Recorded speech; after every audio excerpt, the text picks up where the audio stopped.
compare the way you guys played defense in the last game with the previous game? Better.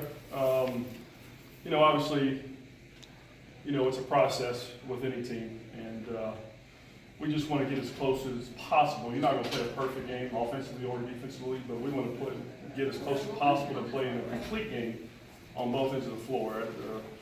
The game before Sutherland, Illinois was probably 10 to 15 minutes of a complete game defensively.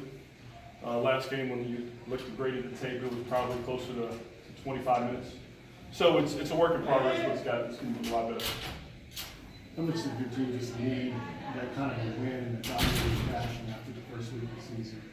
Well, it's not so much the fashion that we won, it's about how we played and how we competed on both ends of the floor, especially the defensive floor, end of the floor, and the backboard. I mean, those are two areas of the floor that we take a lot of pride in, and it's got to be our signature and our calling card, and we're getting closer to that. I've heard VMI style compared to the Princeton offense. What do you think of that kind of? It's similar. It's not a complete, referring back to the old Pete Terrell offense, all the back doors and the continuity offense. They got versions of it in their offense, so there's some concepts and some principles, but not all the way. But it's a game that we're going to have to be disciplined defensively because of all the motion, all the movement, all the back cutting, the ability to shoot three and space the floor even from their center. So it's going to be a challenging game from that standpoint. Tony, after the game, Cal said he needed to get EJ out on the floor more. What have you guys seen from him? What areas are starting to show improvement?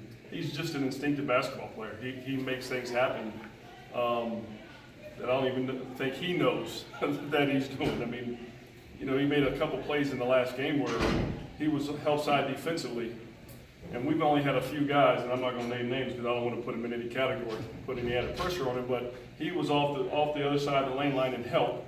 A pass was thrown by him, and he was able to recover to the other side of the lane within one step and go block a shot twice. I mean, it's very few guys that we have had that instinct and that ability to react and then actually physically go do that. So, the more minutes he gets at this level, the more comfortable he's going to be. The more he understands how hard he's got to play to be able to sustain that kind of effort.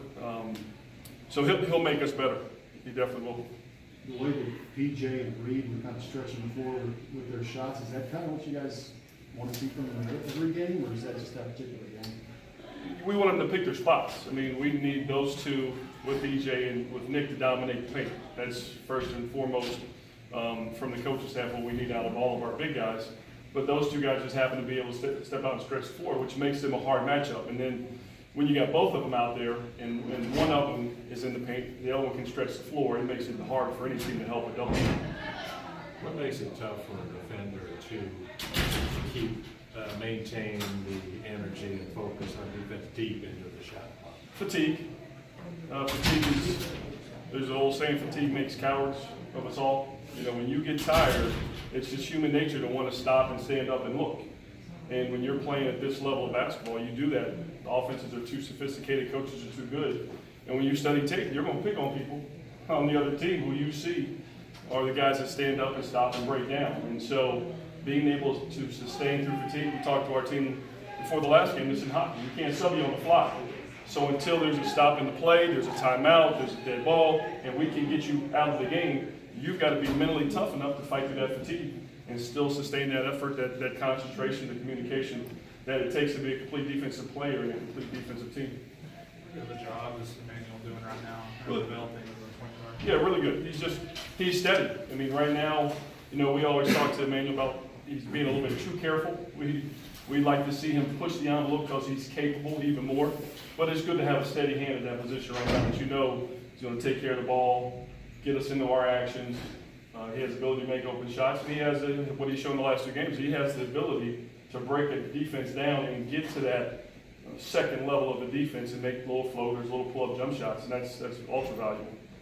The other night, did Tyler's shots just go in, or was he doing things differently to make his shot go in? Well, we've been working with him a lot since the first game of the year, is creating your shots before you get the ball. And that's just a habit for all high school players, really talented high school players.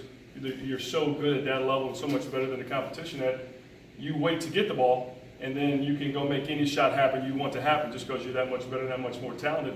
But at this level, players are too good, defenses are too good, coaches are too good, and they're going to make you play away from your strengths and play to your weaknesses. And so we've worked with Tyler on really, Tyler, let's work on getting your shot off before that ball hits your hands. And when he does that, like we work with Kevin Knox and guys in that position in the past, then you'll start to see other things open up because you were shot ready before you actually got the ball. Tony, what's the next step Ashton needs to take to kind of go forward?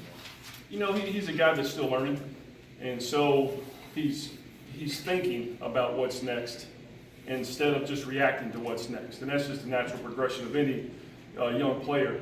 Sometimes it comes quicker than others. Right now, Ashton's picking things up, not quite at the pace of some other guys, but he's still, you know, we don't want him out there thinking defensively because he's so disruptive. And you saw that in the last game. He put pressure on the ball, and if you can disrupt the timing of any offense starting at the point, then your defense can be really good. And that's what Ashton brings to the floor. And now we just need him to pick some of the other things up.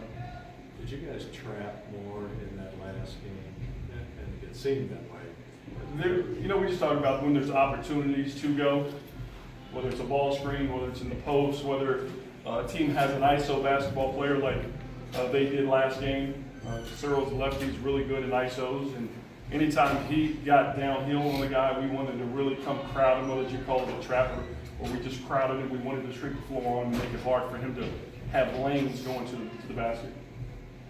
After the game, Calipari talked about ball sits and diving on the floor drills. Is that something you guys normally do in the preseason, or is it something you use as a tool during the season? Was there any difference in how you utilize that this season? We do both preseason, during the season. If things aren't going how effort-wise we need them to go, we'll break them back out. And after the first game, we needed to bring those back out. Some things that we were using earlier in the preseason and in the summer to get some guys' attention on it. It's about the defense, the effort, the hustle, the toughness. And then the offensive stuff will take care of itself as we work on that. But first and foremost, we've got to be a gritty defensive-minded team, and that's when we use those drills. How much does VMI, what kind of challenge did they present to the defense? Tough challenge because of that style of offense that they play. You know, it's the pseudo Princeton style offense with all the back cuts and the curl cuts and the dribble handoffs and the constant motion. And then anytime you play that style of basketball with a five-man who can stretch the floor like they have, it makes it hard because now your bigs are going to be getting pulled away from